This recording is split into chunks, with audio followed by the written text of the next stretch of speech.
คนข้าพเจ้าเองชื่อนางใสสว่างคุณเซอร์วันนี้ข้าพเจ้าจะมาอธิบายเกี่ยวกับฮาร์ดดิสก์เป็นหยังมีหน้าที่เฮ็ดหยังมีจักรุ่นมีจักยี่ห้อ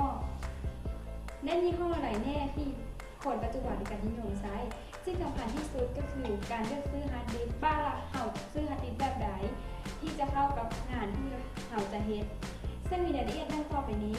ฮาร์ดดิสก์หมายถึงอุปกรณ์ส่วนหนึ่งที่เป็นตัวเก็บข้อมูลต่างๆของคอมพิวเตอร์ไม่ว่าจะเป็นข้อมูลระบบปฏิบัติการต่างๆที่ใช้ขับเคลื่อนคอมพิวเตอร์เครื่องนั้น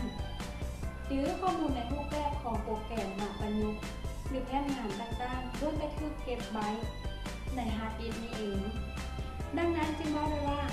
ฮาร์ดดิสก์เป็นอุปกรณ์จำเป็นและสำคัญที่สุดเครื่องหนึ่งถ้าว่าอีกอย่างหนึ่งก็แน่นฮาร์ดดิสก์คือสมองส่วนหนึ่งของความจำของคอมพิวเตอร์นั่นเอง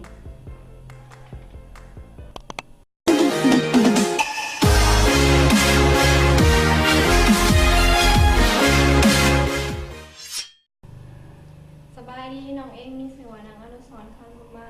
ฮาร์ดดิสก์มี5แบบคือ 1. IDE เป็นฮาร์ดดิสก์ที่ใช้เทคโนโลยีแบบเก่าคือจะมีขัวต่อกับสายแพร่ที่สามารถส่งผ่านข้อมูลได้เพียง 8.3 เมกะไบต์ต่อวินาที 2. SSD เป็นฮาร์ดดิสก์ที่มีความไวในการส่งข้อมูลประมาณ320 เมกะไบต์ต่อวินาทีและมีความไวในการหมุนจานประมาณ 10,000 รอบต่อนาทีนิยมใช้กันทั่วไปสำหรับคอมพิวเตอร์ขนาดใหญ่ภายในองค์กร 3. eIDE เป็นฮาร์ดดิสก์ที่พัฒนามาจาก IDE มีความไวในการส่งข้อมูลประมาณ 133 เมกะไบต์ต่อวินาที 4. SATA เป็นมาตรฐานฮาร์ดดิสก์ที่นิยมกันใช้ในปัจจุบันสามารถส่งผ่านข้อมูลได้ถึง 150 เมกะไบต์ต่อวินาที 5. SSD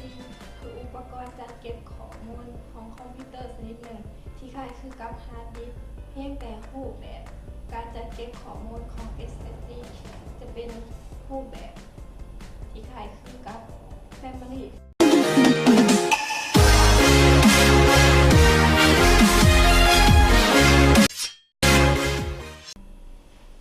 สวัสดีอาจารย์และหมู่เพื่อนทุกคนเมื่อกี้นี้ครับได้รู้กันแล้วว่าฮาร์ดดิสก์มีอยู่5ประเภทตัวข้าพเจ้าจะมาแนะนำให้รู้เกี่ยวกับสีของฮาร์ดดิสก์สีที่แตกต่างกันของฮาร์ดดิสก์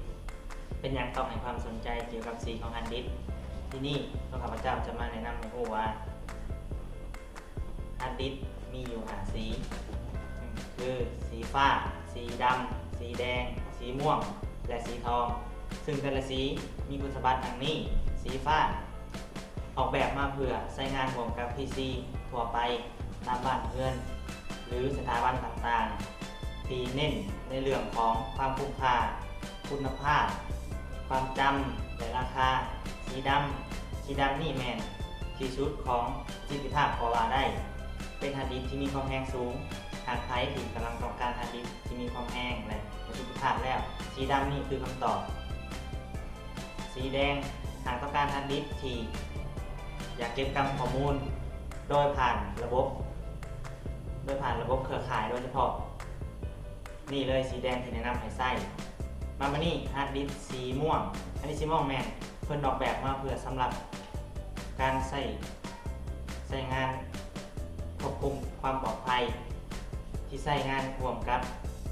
ระบบกล้องวงจรปิดโดยเฉพาะซึ่งมีเทคโนโลยีที่ช่วยลดความผิดพลาดที่เกิดขึ้นกับข้อมูลวิดีโอและยังสามารถทำงานได้ในอุณหภูมิที่สูงกว่าปกติอีกด้วยมานี่ฮาร์ดดิสก์สีทองฮาร์ดดิสก์สีทองมันมีการออกแบบมาพิเศษสามารถเก็บกำข้อมูลขนาดใหญ่อย่าง Data Center หรือใช้งานร่วมกับระบบกล้องวงจรปิดขนาดใหญ่ที่มีกล้องวงจรปิดหลายๆตัวและเหมาะสำหรับการเก็บกำข้อมูลที่มีการเข้าถึงข้อมูลตลอดเวลาสำหรับฮาร์ดดิสก์ตัวนี้เพิ่นมีการหับประกันการใช้งาน5 ปีเต็มให้เราได้ใช้กันอย่างเต็มที่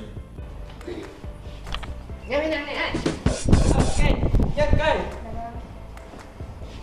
หลังจากที่ดาซึมิว่าไปแล้วว่าฮาร์ดดิสก์นั่นมันแบ่งการใช้งานของแต่ละสี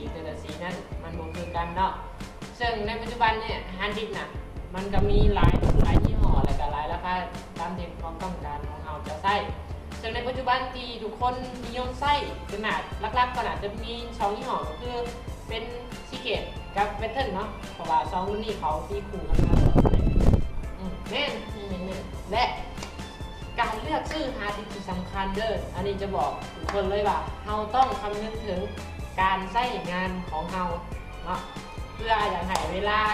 การใช้งานของเรานั้นมันสูงขึ้นไปเรื่อยๆในการบริหารแบบว่าซื้อมาบางครั้งฮาร์ดดิสก์อาจจะบ่ได้เกิดปัญหามาจากโรงงานเนาะหรือว่าฮาร์ดดิสก์อาจจะเกิดมาจากตัวเราเองโดยที่เราไปใช้งานมือถือแล้วอายุการใช้งานนั้นมันจะหน่อยลงเนาะมาคราวนี้การรายงานของกลุ่มที่หาเนาะได้สิ้นสุดลงแล้วเนาะมานะมาคราวนี้การรายงานของกลุ่มหาได้ชื่อว่าสิ้นสุดลงแล้วเนาะถ้าว่าหมู่เพื่อนหรือว่าผู้อาจารย์มีคำติคำชมต่อวิดีโอนั้นก็สามารถคอมเมนต์ได้ที่ทั้งหมดนี้เลยนะดังนั้นพวกนี้เฮากะ